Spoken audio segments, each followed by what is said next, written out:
Cuba, it's me! Welcome to episode 243 of The Willu Show, which stands for Wrestling is Life.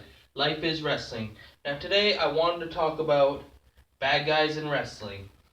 There's a lot of tweeners nowadays. It's really hard to get real genuine heat where the crowd will pay a lot of money to see you get beat up. I think, even though this is not wrestling, but I consider it entertainment, the whole Floyd Mayweather Conor McGregor thing was a good example of how it is still possible in this day and age to get people to pay money to see someone get beat, because these guys to me are both heels. So someone likes this one, someone likes that one, but either way, generally most people don't like at least one of them.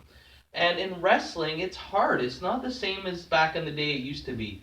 Um, there's a lot of things that are politically incorrect that you can't do on TV to generate that heel heat, which I don't feel is fair, because in television and movies, you could do whatever you want to be portrayed as the villain. And it's okay because it's just a movie or TV. But when wrestling does something that's offensive, it's not okay for some reason, even though it's the same thing. It's entertainment and they're just playing characters. They don't really mean that.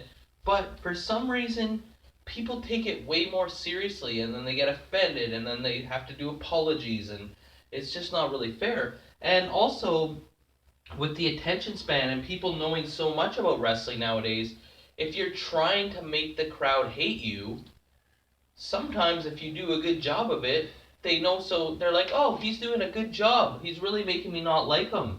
So therefore I like him. Congrats, I got respect for him because he's doing such a good job of being a bad guy.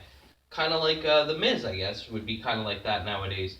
And it's really changed, because also people's attention span, back in the day, if there was someone on your TV that you couldn't stand in wrestling, you wanted to see them get what was coming to them. Now it's like, I don't like this guy, he's boring, so you just change the channel, or you fast forward if you DVR'd it, or whatever the case may be, or you just play on your phone until the next segment is on.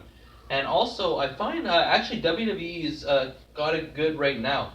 They have realized, and they must go through social media and all that stuff, because now they realize the best way for them to make someone be not liked in the wrestling world is to give them everything, to push them down our throats. Look at what happened with The Rock back in like '96. He was, the perfect baby face with the nice body and the nice smile. And they were like, here's your new Intercontinental Champion. You guys are all gonna love him. And people were like, Rocky sucks. And he became such a big heel and turned into one of the biggest faces of and one of the greatest characters ever in wrestling. And now they're doing it with James Jordan, which is smart. It's like, here, you gotta like this guy. You gotta like this guy. Here, look, he's funny. Here, he's Kurt Angle's son.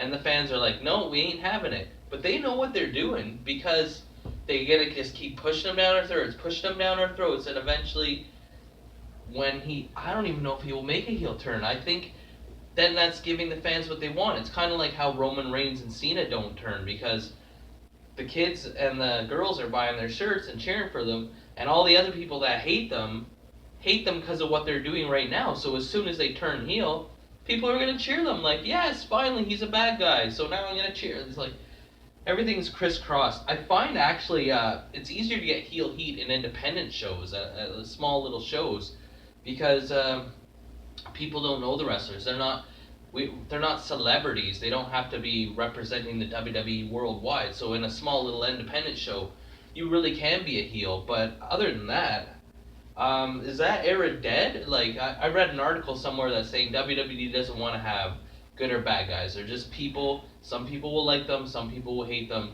But, I mean, they say that, but then they clearly establish who is a good guy and a bad guy, because who will cheat to win? Who will be the coward? Like, they're like, oh, it's not good guys or bad guys, but it's like, well, then how come this guy's doing things that are morally correct, or this girl is doing things that are morally incorrect, or whatever, and you expect me to cheer them? Which some people do. Some people love cheering the bad guys. Look at the whole NWO. That was supposed to be bad guys, but people loved it. But I want to know from you guys. I always love the comments on the Willow Show.